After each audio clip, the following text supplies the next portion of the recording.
hear me? Hello, Molly, can you hear us? Yes, sorry. I just joined just to make sure everything, to check that everything's good to go. And BB will be our speaker that's joining virtually, and she'll join in a few minutes. Okay, great, thank you. We can hear you perfectly, thanks. Okay, great.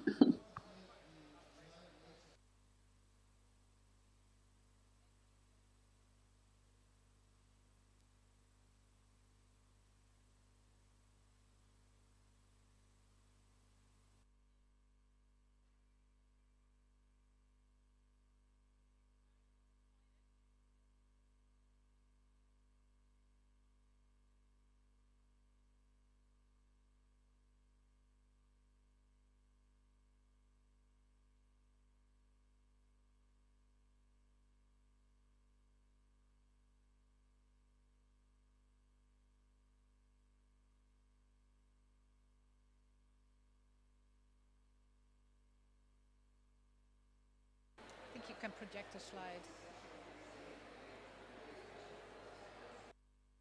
I think we are good to go, right?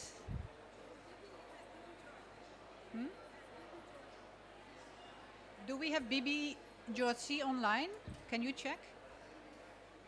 We have Molly and Bibi. Do we have Bibi? BB will be joining in a couple minutes. She got confused about the time, but I just talked to her, and she'll be online in just a couple minutes. Okay. We'll start the session, and they will join us when they are ready. Okay. Good afternoon. I'm very pleased being with you this afternoon. My name is Tineke Oenema. I am the Executive Secretary of UN Nutrition, and UN Nutrition is the coordinating mechanism in the UN for nutrition. So I'd like to welcome you to this event, which is called Climate Smart Initiatives in Small-Scale Aquatic Food Systems for Sustainable Healthy Diets. And in this webinar, we have people joining us online, but also we have joining people here. So in this event, which is organized by FAO, together with Norway, together with us as UN Nutrition Secretariat, World Fish, and IFAD, we aim to highlight the small-scale aquatic food systems for sustainable, healthy diets. And we will also have some powerful examples that we know of in various parts of the world. We know of powerful examples worldwide.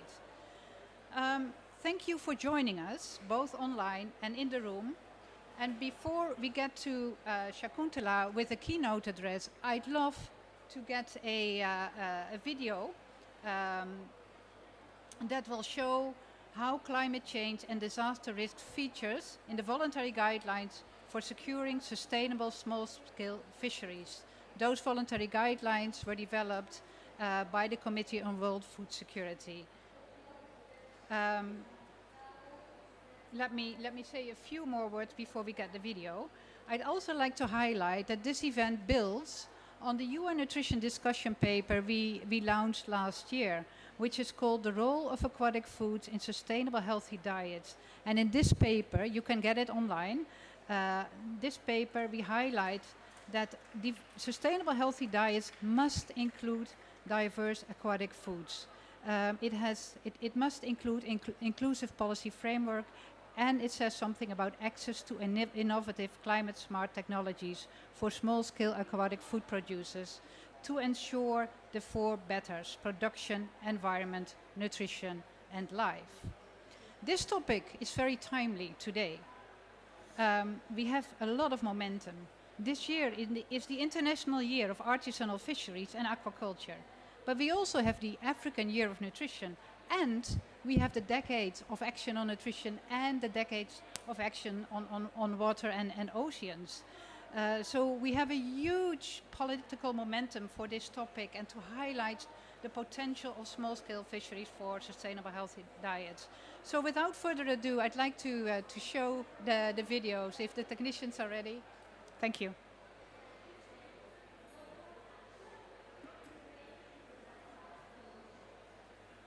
Across the world, 1 in every 10 people is hungry and undernourished. Yet somehow more fish is consumed today than ever before.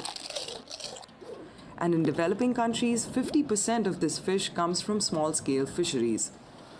Although these fisheries have a relatively low impact on the environment, their contribution to global food security is significant. But climate change is changing all of that. In 2014, the Food and Agriculture Organization of the United Nations endorsed a set of guidelines to protect and enhance the impact of small-scale fisheries around the world. These guidelines define the role of states, communities, and others in combating climate change and its effects on small-scale fisheries. More often than not, poor and marginalized communities are affected the worst. They are more at risk from natural disasters and other climate change impacts. Man-made disasters also pose a serious threat. Pollution, plastics, and industrial waste are destroying aquatic ecosystems at a faster rate than ever before. All this adversely affects the health, safety, working conditions, and human rights of fishing communities. Inadequate funding and poor risk management can endanger these communities and make them less resilient to adverse changes in the environment. The effects of climate change are felt all along the fisheries value chain, from the way fishing is done to the livelihoods of the communities to the safety and nutrition of our food. States, fishing communities, and other stakeholders must work together to mitigate disaster risks and combat climate change. This approach must be holistic and account for the fact that disasters and climate change impact poor and marginalized communities differently. For example, fishing communities should be consulted when designing adaptation and mitigation strategies. For vulnerable groups, including women, indigenous people, and small island communities, particular attention should be paid to building resilience within them. Issues such as pollution, coastal erosion, and the destruction of coastal habitats also need to be urgently addressed. In the case of man-made disasters, the responsible parties should be held accountable. Further, the impacts of climate change on food and nutrition, housing, and livelihoods must be assessed. Improved weather forecasts should be provided for the safety of coastal communities and fishermen at sea. Safety at sea should be integral to the management of fisheries, thus ensuring the health and safety of fishers. This includes writing appropriate safety laws, collecting data on accidents, raising awareness, and ensuring compliance with safety regulations. To aid this, fishing communities must have access to information and technology that reduces risks and ensures their safety. And action plans for building back better after a disaster must be put in place. Remember how climate change affects not only the way fishing is done but also what's on our plates? To counter these effects, communities will require both financial support and new technology that adapts to changes in climate and marine ecosystems. At the heart of the guidelines is the goal of helping communities cope with these changes and manage their resources. Securing the needs of these communities today will help build a safe and sustainable tomorrow for all of us.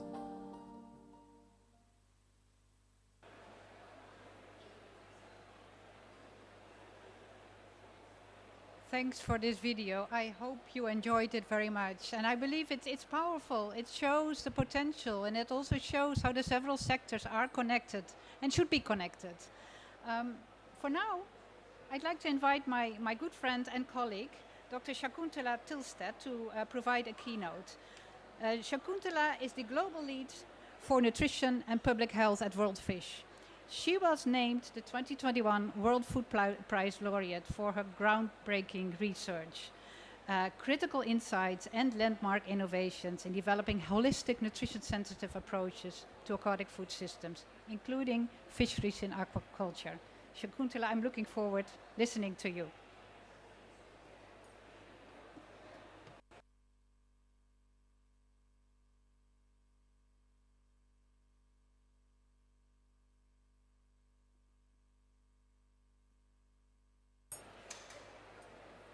Thank you, Stinika, and welcome to this side event. As Stinika mentioned, it has been a year since we launched the UN Nutrition Discussion Paper on aquatic foods for sustainable, healthy diets. And we have seen much progress in using this paper to change global narratives across platforms, including the COP26 and now here in COP27. This paper calls for a new paradigm, shifting diets to nourish people, especially the poor and vulnerable, with diverse aquatic foods, not just a few species of fish. There needs to be a change in our consumption, our attitude, and our preferences for diverse aquatic foods, and the growing recognition and acceptance of diverse, low-trophic, high biomass aquatic foods, such as pelagic small fish, such as mollusks and seaweed, which are obtained from both marine and inland water bodies. And these are key to helping us move closer towards sustainable, healthy diets. These aquatic foods, when consumed directly, provide multiple, highly bioavailable micronutrients, minerals and vitamins, essential fatty acids, and protein. As well as what very few people know, they also enhance the bioavailability of micronutrients found in plant-source foods on the plate. Evidence provided in this paper, the UN Nutrition paper, also highlights multiple benefits of aquatic foods and aquatic foods in food systems for improving livelihoods and income, social equity, and inclusion, while building resilient supply chains in the face of climate change. Let me present 3 key points to translate the recommendations from the UN Nutrition discussion paper to action plans on the ground. And these we have started working with in 3 areas of the world, in Africa, in Asia, and in the Pacific. Firstly, we must collectively push harder for the recognition of the multiple benefits and importance of diverse aquatic foods across various levels, from households to communities to nations, regions, and globally.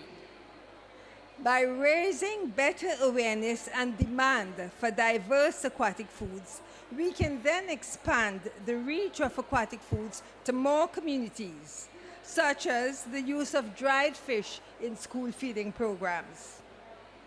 Next, we must amplify investments for research, innovations, and scaling of diverse aquatic foods across food systems. An example of this is the growing call for seaweed as a climate-friendly food. And there are many areas of research that we can do to understand and assess the nutritional contribution to the diets, production, processing, and this research can then strengthen the demand for seaweed consumption across the globe, across many nations, even those that are not culturally have the culturally acceptance of seaweeds right now. Thirdly, we must empower champions, all of us, individuals, women, youth, indigenous peoples, policymakers, the private sector actors, and others. And we started this at the UN Food Systems Nutrition, the UN Food Systems Conference in 2021, and are continuing with the follow-up actions. And if we do so, we can advance the use and the inclusion of diverse aquatic foods in diets in all cultures. This must be also done through capacity building, digital empowerment, and the bridging of traditional knowledge and modern technologies. There are less than 8 production seasons before we reach 2030, as we all know. So there need to be strategic, urgent actions to transform towards resilient, climate-smart, and gender-equitable diets with the use of diverse aquatic foods. I'll now conclude with a video that can inspire you and others to make change. Thank you so much. Let's get the video.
Thank you so much, Shakuntala, both for your powerful speech and for sharing the video. I loved it. You had so many, powerful points. I just, just need to repeat maybe a few of them. You mentioned the heroes, we need to reach out to new people, to new leaders, to new heroes to help us get out of the silos. We need inclusive policies. We need better and more research to embrace the variety and diversity of what the oceans and the waters can offer to us, the vast diversity of aquatic foods. Inclusive policies, working together, multi-sectorality, and also the workers in the aquatic food systems. Let's not forget about the individuals, the people, the workers, and the consumers. I will not repeat everything, so I'll stop there, but I loved it. So let's move on now to our panel colleagues. And first of all, I'd like to introduce our colleague Joan Spartakus, who is the co-convener of the Coastal Action Network and advisor of the National Fishers Forum in India. Spartacus is also a member of the World Forum of Fishers People. Jones, please, you have the floor.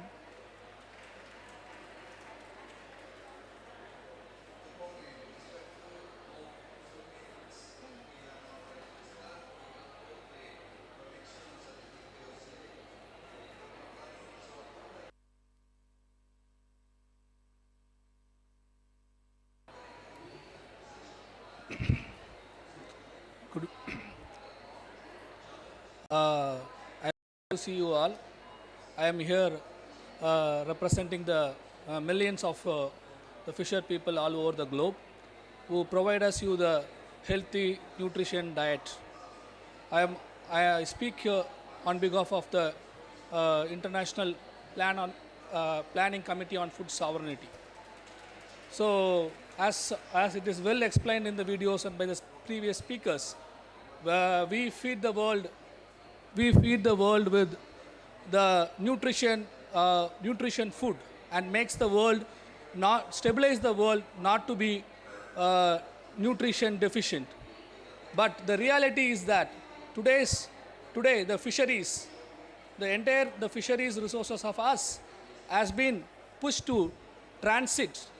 It has been transition. The food systems are transiting, and there is a push on us to culture more blue food, which is called the cultured aquatic food.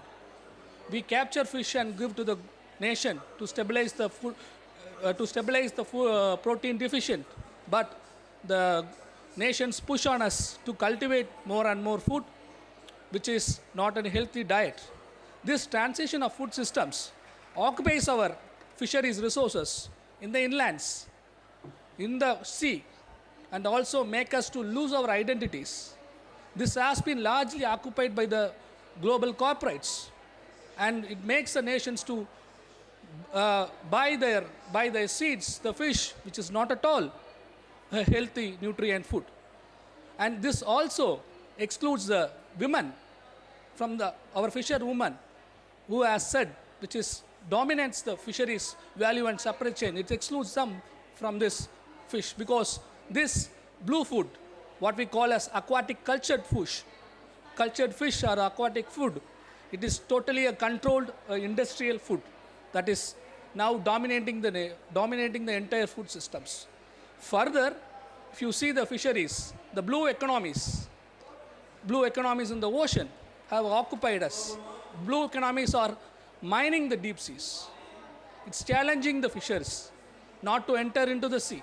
Our denial to the ocean resources has been curtailed because of larger blue economic development activities such as deep sea mining, offshore energies are been happening throughout the fisheries resource. Then coming back to the blue carbon, the parties talks about the blue carbon, sink of the carbon, and 30 into 30, you have been hearing of that. More and more marine protected areas has been given to us. This denied our fishing in the marine protected areas, in the inlands, in the sea, and it denies us not to fish this or not to capture this nutrient food. So these are the challenges that we face. Further on us is the climate change and the extreme events which has been said. The extreme climate change events, both onset and slow onset disasters, are devastating our lives and livelihoods, are erasing our homelands. But what does we discuss in COP27? We discuss in ocean geoengineering.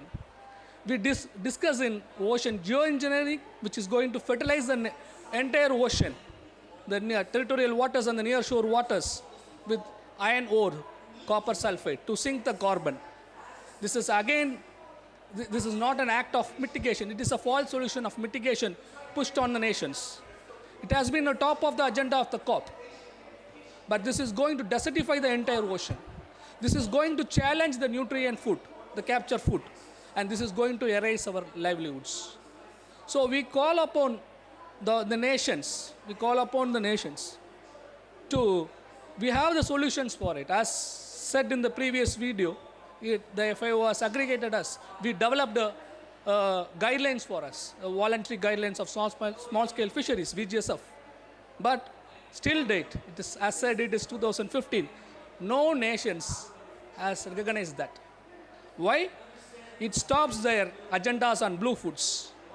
It stops them, it prevents them not to bring any blue economy projects into their countries. It stops them not to bring any blue carbon initiatives in their country against the principles of human rights, which affects the fisher people of the globe. Still date, no country has recognized that. This is the only tool which asserts our rights, which is the only tool which makes us to recognize us to the entire globe. But no nations has not taken that steps forward to implement that. Now as IPC, we ourselves has devised a people-centered monitoring tool to show the world about the violations that is happening on us, to show the world how we are being marginalized. But the steps are being these are the solutions that are been coming from us as the smart solutions to the climate change, as well as to the disasters, to assert our rights. So finally, I want to highlight here is that I want to say about, I want to bring the word from my language, the ancient language of the world, Tamil. They call it as unave marundu. That means the daily food itself a medicine. But these aquatic foods, cultured blue foods, will make us to eat more and more medicines, will make us more and more, will make us more deficient to the nutrition, will make us more very, very victim to the coming diseases like diseases like corona or the COVID, which is going to hamper us. So these blue foods will destabilize our immune systems. So it will make us to, that's what the global nations today also in the COP discussing on climate finance, because it makes them to blend for getting more and more towards the false technological solutions, more and more finance on them. This will not help at all us as the fisher people. So our real solution we want to say is that we should, the nations to recognize our rights, recognize our VGSF, recognize our way of life, which is the resilient climate change solution that we want to bring to the floor. Thank you.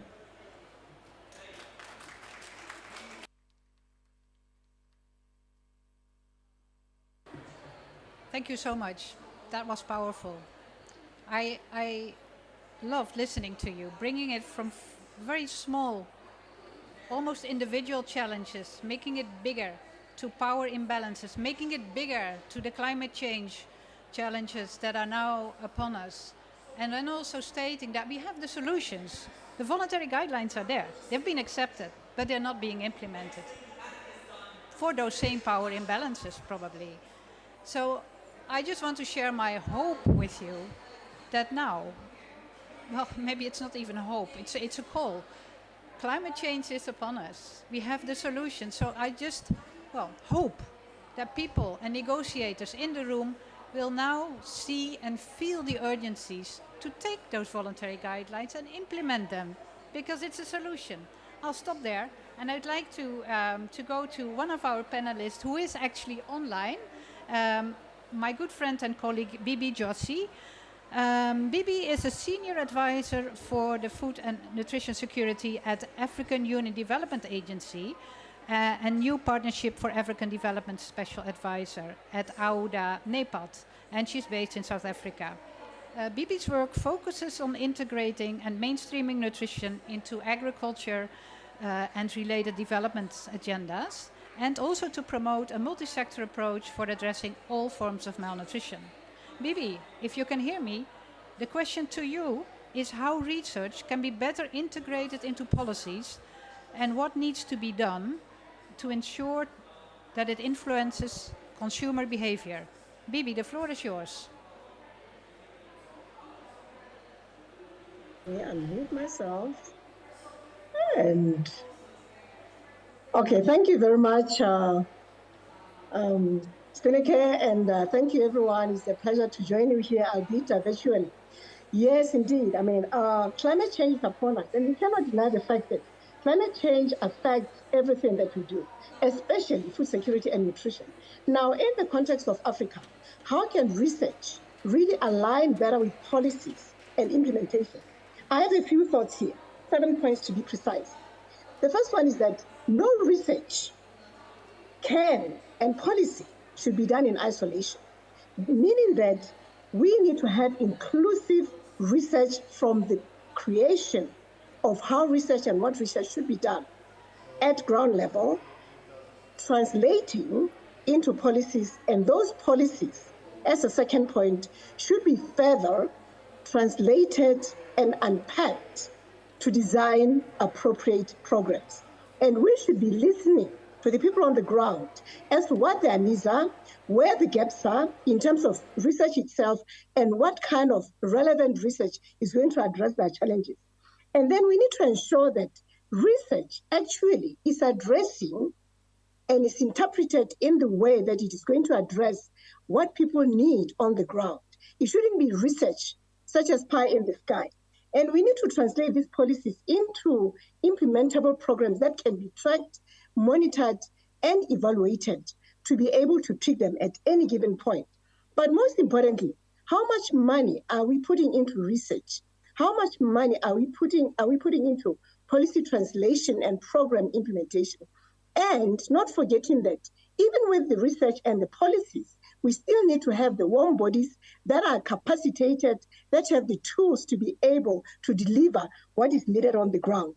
Another thing, are we designing the right messages where they are going to be effective? Are we really speaking the language of the average person, the fisher folk, the fisherwoman, the young fishermen? Are we really transmitting the messages with impact and for change? And let's not also forget, last but not least, are we really speaking to the consumers? Are we engaging the media so that the media can be our voices? They can be our eyes and ears on the ground to further unpack our messages, because usually as scientists, we don't communicate very well. So that would be my thoughts around how research can influence policy, and policy influence action, and action influence change to mitigate climate and to adapt to the horrible things that we see. Thank you. Thank you so much, Bibi. Really appreciate it. Good points. I saw people are applauding for you. So great. And Bibi made a good point. Relevant research needs to connect with people on the ground. Otherwise, it's not going to work. It's as easy as that. So thank you for those contributions. Well, for now, I would like to move to our speaker from Europe. And I'd like to welcome Stig Ingemar Travik, who is the Director of Climate and Environment at NORAD, the Norwegian Agency for Development Cooperation. Stig is the former ambassador to Indonesia and has more than 24 years of international diplomatic experience in Indonesia, Afghanistan, Ivory Coast, and also at the UN WTO.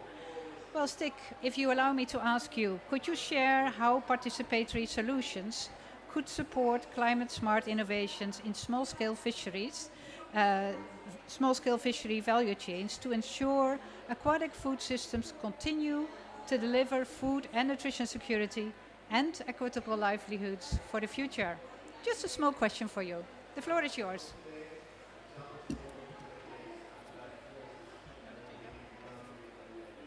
Is this working? Thank you. And thank you for inviting me to speak here today. Let me just maybe start with a big picture. As a friend from India already mentioned, climate change is already affecting people living along the coast, fisher folk. It's affecting the temperature in the sea. It's affecting acidity levels. So, first of all, there is no way we can adapt properly to 2.5 degree scenario. Decarbonization is key, but also what we eat and how it is produced is key to success. And one very key component is, of course, as a global community, we need to eat more plants, less meat, and a little bit more fish. And as you already said, we can't eat that much more fish either, because there's a limit to what you can fish. There's a limit to aquaculture as well. That leads to the second question is, how can we get to that level? And there, the local communities, the local coastal communities are key. I understand that some local communities are skeptical to protected areas. Protected areas done wrong creates more problems. But protected areas done right is an advantage to all involved. If it's managed with and for the local communities, if it's managed in a way which protects areas of breeding of fingerlings, then it is an advantage. I think when we talk about fisheries, I think it was addressed by several of the other participants as well. There is no way we can succeed without tackling illegalities at sea. That is a key problem. And of course, for coastal fisher people, it is a life-threatening problem. So really to use the full force of the law, to improve laws, to use new regulations like the port state measures, to really tackle illegalities at sea, to use technology to stop that, is also key. In terms of using the resources that we do have, even if we fix all of that, there are huge gaps in the value chains. because right now local fisher people have wonderful products, but there's nothing in the world who is more in a hurry than a dead fish in the heat. And we do not have proper local cold chains. The only way to get those is also to marry energy access with the needs of local people, to develop cold chains that permits also local fisherfolk to get their products to markets, to preserve them, and to get a fair price for what they produce. I know we're in a bit of a time squeeze. I think I'll stop there and just thank you for this opportunity to speak to you. Thank you for all the wonderful work you're all doing in this space. The ocean at large and fisheries in particular will be increasingly important in the years to come. And I'm glad that this is also making its way into the climate negotiations. Thank you for your attention.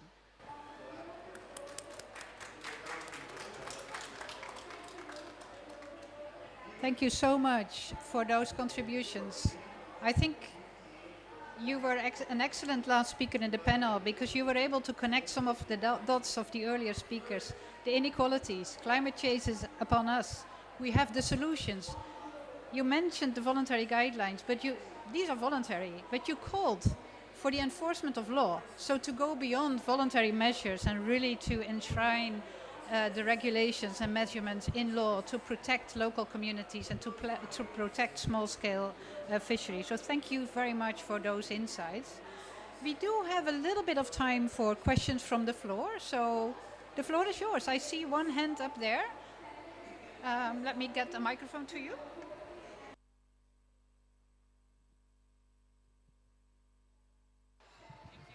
Hello. Oh, okay.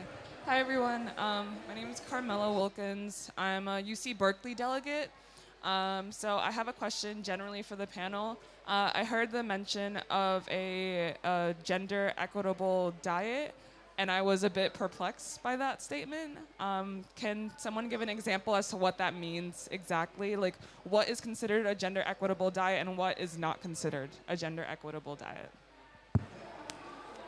I'd like to check if there's more questions in the room or online. If not, we go back to the panel. Anyone who'd like to address that question?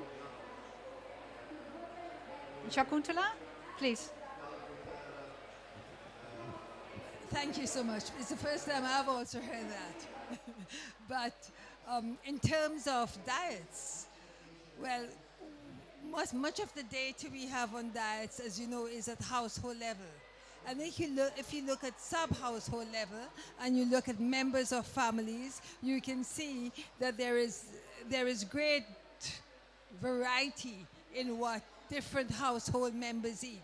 And with respect to the topic today of aquatic foods, fish and other aquatic foods and diets, and you look at household members in low and middle income countries, you would see that women and young children eat less than men and boys. And very importantly, you heard me mention the first 1,000 days of life.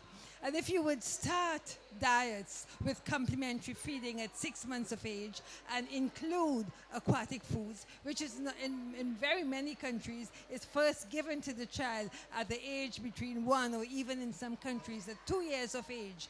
And we know the crucial benefits of aquatic foods in terms of growth, health, and importantly for cognition and brain development, then a more equitable diet at the household level would mean a lot in terms of development and growth of children, of the next generations, and at national development as well.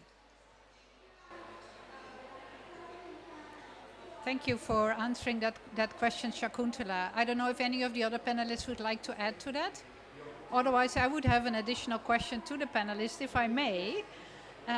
So that's for all of you, and you can have 1 minute to answer it.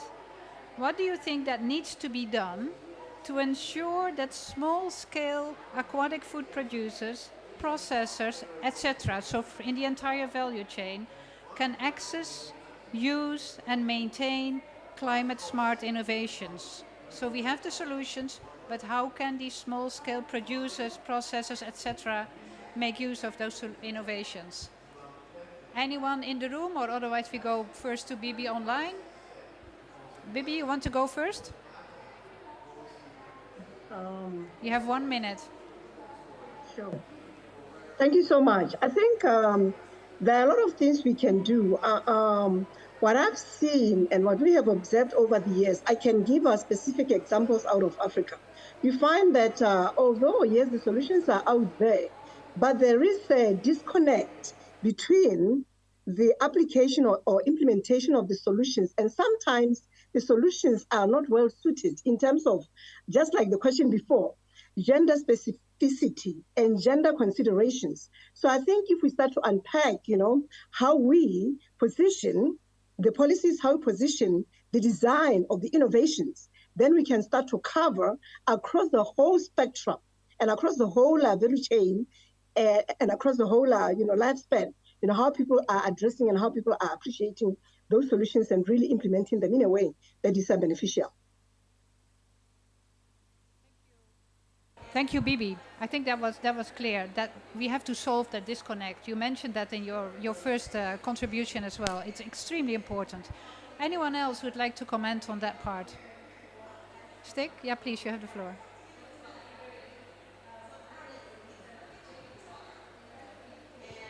Is this on? Yeah. Thank you. And thank you for asking about the gender balanced diet, because I didn't know what that was either. So I learned something as well. In addition to what Bibi is saying about innovation, and I think this we see in general when it comes to rural communities, is the issue of financial innovations. Yeah, because in order to improve productivity, to get rid of waste and create value chains where the local fisherfolk actually get a possibility to make a better living on what they produce, you also need to make capital available, which is for now still quite difficult because most banks are not interested in lending to very small rural businesses or to improvements in boats and these sort of things. So one innovation I think we need to work on is the financial innovation. How do you make more capital available? How do you de-risk banks in order to move into that space? Thank you. It's an extremely important point. Sometimes even the funds are available, but people cannot access them because it's too complicated for them. Excellent. Please. So, to answer both the questions regarding the gender equitable diet, as I said, fishers catch fish, but the fisherwoman in fisheries is from the value to the supply, and she is in all the levels. It takes fisherwoman plays a major role in it. But the problem is that the invisibilization of the role of women in fisheries. When you talk about climate innovations, innovations is also recognizing us, recognizing our way of life, recognizing of the method of fishing, the traditional way of fishing, which is low energy consumptions. So that recognition comes from the global world, which makes us resilient. It's not other any technological or financial innovations, but rather this recognition of us as an ocean people, which gives us to asset the fisheries resource and govern the fisheries resource itself, will be the solution for all the climate change as well as the gender and other things. Thank you. Thank you so much. Powerful, powerful. I just want to check. Any more question in the room or online? Please.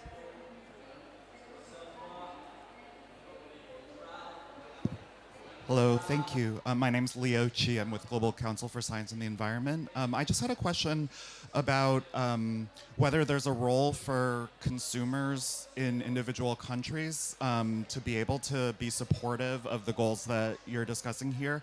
I think the environmental movement in the US has done a pretty good job like color coding and branding from an environmental standpoint some fish types, but it's still very difficult, I think, to really understand. Is there some simple guidance you would give to a regular person, you know, anywhere in the world who's consuming fish, you know, at the end of the supply chain, or is it really much more about needing to focus on the governments? Thanks for bringing the consumers back into the picture. That's very important, of course. I think that's a question for you, Shakuntala. I'm sorry. I know you're eager. Well,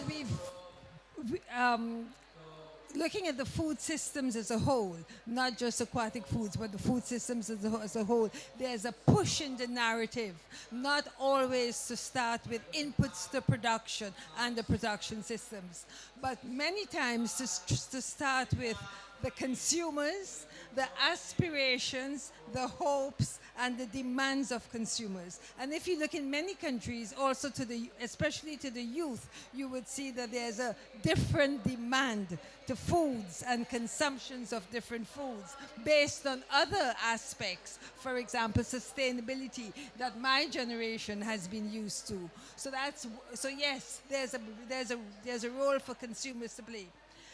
And a big role for consumers to play. But then we have to make sure that this is very nuanced, because there are countries in the world where we have overconsumption of all foods. And there are other parts of the world, and especially as I mentioned, for example, in women and young children, in many countries in Africa, Asia, and the Pacific, where the consumption is too low. So without that nuance of which population groups and which parts of the population groups that we are targeting, then our messages will be different and our solutions will be different. There is an additional answer here. Yeah, the role of consumers is very important, because the consumer should know that which fish they are eating, whether it's a blue aquatic food, blue food, or it is a wild food. Because blue food is always against the principles of agroecology, it's against the principles of human rights, and it's against the principles of the existence of fisher people. So consumers can ask whenever they eat, what does it, whether it's a cultured fish or it's a wild catch fish. So that makes change of all, because that's a commitment as an individual can do.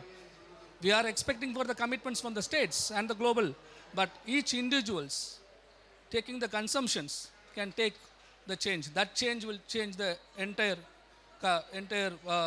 globe. Thank you. I'm just checking if Bibi online would like to add to that question, or you? No? Bibi, are you still there? You want to comment? Yes. I just added something on the chat regarding the question.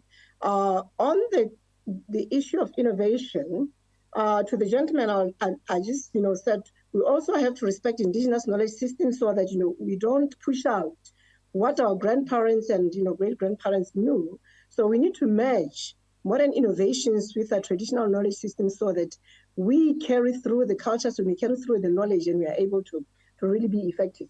And also on the consumers, that you can't have consumers that are not educated and expect them to be making the right choices. So the starting point, or one of the starting points, would be to educate the consumers to be able to demand nutritious foods, including fish and aquatic products. Bibi, and I'd like to add one more perspective, if I may be so frank. We have this tool which is called food-based dietary guidelines. And these food-based dietary guidelines are food-based, the word says it, and they could include much more clear how and what we consume regarding aquatic foods. In some countries, food-based dietary guidelines include aquatic foods, and sometimes it's just like the big fish, the big commercial fish pieces, and sometimes it's lumped up with other kinds of animal sources, or but it helps if we make very clear in the food-based dietary guidelines what is appropriate to eat in a certain context, in a certain country or locality, and what is available and what is affordable for people. It also helps if these food-based dietary guidelines, let's say, quantify even what we can eat, because we should not overeat, as Shakuntala pointed out, but as also Stick already pointed out. So these guidelines can even be updated to be stronger and more helpful for consumers.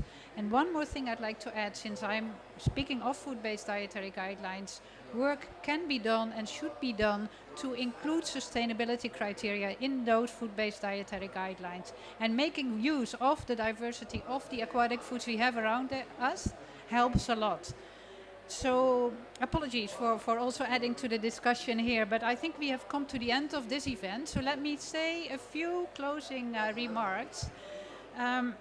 What I heard, and of course I cannot repeat the richness of the discussion, I want to start with the concept of inequality.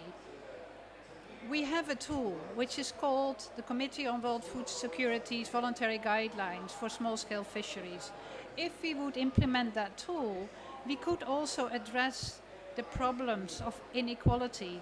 If we would use that tool, we would also be able to embrace the diversity, to really also implement the natural resource management, to build capacity, not just of the small-scale aquatic producers, but also along the value chain. We should build on the local communities. We should look for local solutions. It's not one shoe fits us all. It's another saying, right? But anyway, you get the meaning. We need to local context to find local solutions that are connected with the people who all have the right to adequate food. So I'd like to stop here by thanking all the speakers, all the panelists, and my take-home message for all of you is, please, let's diversify our diets. Let's make use of the diverse and richness of aquatic foods. Let's, with that, build more healthy and sustainable diets, and with that, try to transform our food systems into something that is better for both people, healthier, and climate, a healthier planet. So I wish you an excellent day and an excellent COP, and good luck to all, and let's make this happen. Thank you.